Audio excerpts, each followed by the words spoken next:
Welcome back, everyone. I'm Erica Pizzi for JackCotton.com, and I'm here with Jack Cotton, luxury real estate author, expert, and agent. And we are on step 5 of the 7-part series, How to Break into Luxury Real Estate. And you are talking about overcoming the big O. The big O. So what exactly is the big O? The big O is what keeps people on the sidelines of the luxury real estate business. They're so petrified of the big O.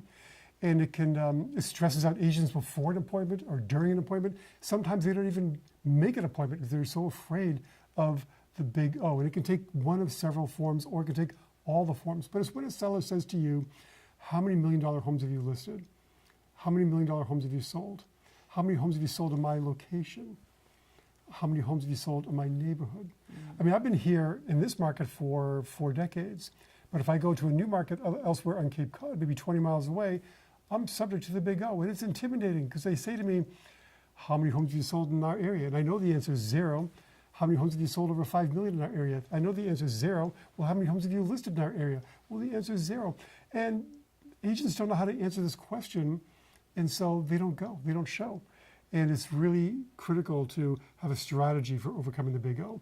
And I've heard everything. I've heard every suggestion in the book. Bring an older agent with you. Yeah, that's great. You can share it with another agent. That could work.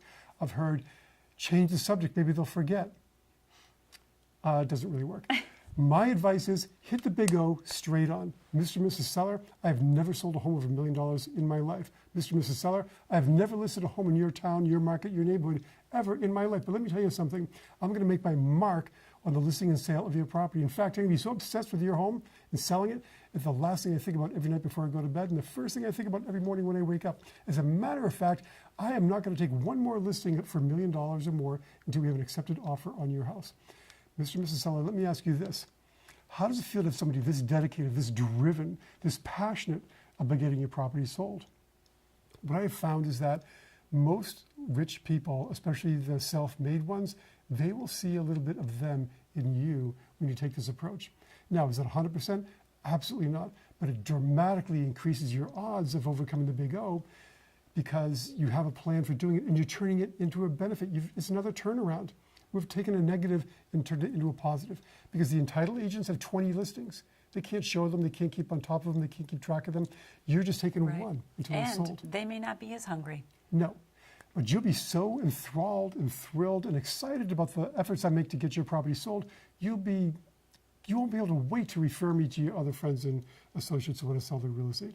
Everybody has to start somewhere, and everybody Absolutely. also knows that. Absolutely. Really works with self-made people a lot. They really see a little bit of themselves in you when you take that approach. The other ones almost never work. Hiding doesn't work. Not showing up doesn't work. Not going on the appointment doesn't work. This will work. Perfect. All right, so step 5, overcoming the big O, and step 6, coming up next week, your first listing. Your first luxury listing. How exciting. Can't wait to talk about that. Perfect. All right. And always, for any more expert advice from Jack Cotton himself, you can go to luxuryrealestateunplugged.com. And then get it sold.